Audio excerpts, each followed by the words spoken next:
Good evening, everyone. It is the Sunday evening, the 16th, and I'm preparing this devotional for Monday morning, the 17th. I had a very interesting talk today with a good friend of mine, Walter Stickle, and we were reminiscing about our lives. Of course, Walt's about 10 years older than I am. But the changes that have gone through, in the last 40 years have been pretty dramatic, I must say. People look at things totally different today than we used to look at things with technology, with the rise of computers and smartphones, and they have laundromats now that you cannot wash your clothes unless you use your smartphone to scan the washers and dryers. So if you have coins, forget it. You're not going to wash your clothes. Okay. And I see that's where everything's going. We're going to a cashless society. We know what Satan's up to. We know he wants to usher in this mark of the beast, where you won't be able to buy or sell, say, if you have the mark. Well, if you're listening to this Monday morning, I want to give you something to think about this week. As you go through this week, I want you to ask yourself 4 words, and I'll make sure it's 4 words, unlike Biden's 3 words. Here's the 4 words I'd like you to ask yourself all week long. What is really important? What is really important? And the other day I was sitting outside of a Dollar Tree waiting for my wife to come out of Dollar Tree. And this girl came out. I would say she's probably maybe 23 years old. And I was just sitting there, in my van, biding my time, waiting for Rosette. And this girl came out. I've never seen this girl in my life. And she gave me the biggest smile. And I just thought, wow. And, what prompted her to smile, to give me a smile like that? It kind of made my day, because anymore you meet a lot of people and they look like they lost their last friend, They had a pickle, eating a pickle. But, there used to be a song that Jimmy Blackwood used to sing, "Give the world a smile each day." And I was thinking the other day, the greatest blessing we can have in our lives is showing someone else some kindness. And I must say my wife has been given a gift to do that. I've seen her do that with people that she's never met before. She always tries to be kind, and she has a beautiful smile. What a blessing to have a wife that has such a kind spirit, and she has a beautiful smile. I'm not always the smiley type, okay?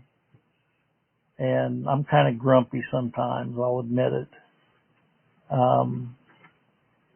But, I have been convicted lately about this, about sharing something good with someone, saying something kind to someone. The other day we went through I forget what, some kind of fast food restaurant.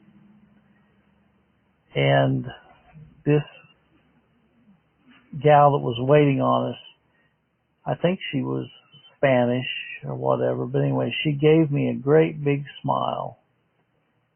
And so when she brought the food out, I told her, "You have a wonderful smile, I must say." And she, "Well, thank you." You know, giving someone a smile is contagious. Okay? Doing something kind for someone is contagious. You know. And there's nothing wrong with showing kindness. There was a song that used to be sung, "You've got to try a little kindness, show a little kindness to everyone you meet. And if you try a little kindness, you'll overlook their blindness." But you know, it won't hurt you to give someone a smile. It won't hurt you to give someone a true compliment about something that they might have done something nice for you, and you thank them for what they've done. It's just, you know, it's called manners. You know, I find that there's not a lot of manners left in our society anymore. You see this in stores. You see it with some of the younger people treat older people like they're dogs, you know.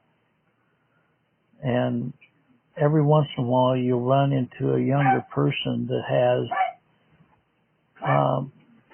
tremendous manners and courtesy, and it gives you hope for the young people, you know.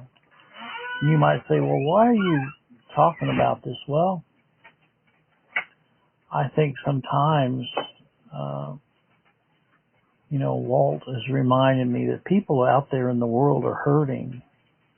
People have a lot of sorrow. They have a lot of grief. They have a lot of things they're having to deal with in their lives. And after a while, it just kind of catapults. And they're carrying around a lot of pain in their lives. And so if you can brighten their lives, you know, there was a song we used to sing, "Brighten the corner where you are," you know. And so that's kind of what's on my mind tonight is that and I'm talking to myself, you know, when I get discouraged, when I get downhearted, the good Lord always sends someone in my life to cheer me up, whether it's a call from Walt Stickle or maybe an email from Mike Orr, or maybe it's a song I listen to, a humorous song, you know. You can't roller skate in a buffalo herd, you know, or whatever. You know, sometimes it's good to have a sense of humor. And so, you know, the Bible says that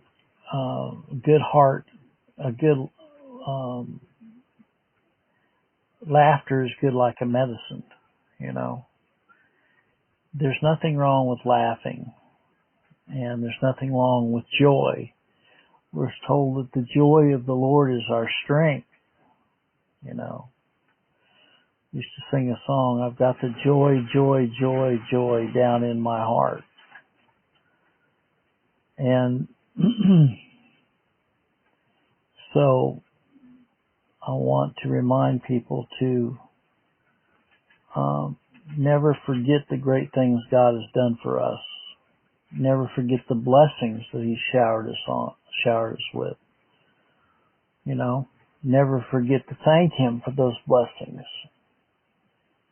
And if we'll do that, I think our lives will be much more joyful. If we reach out and show kindness to others, treat others as we would like to be treated, and it can make a big difference in our lives.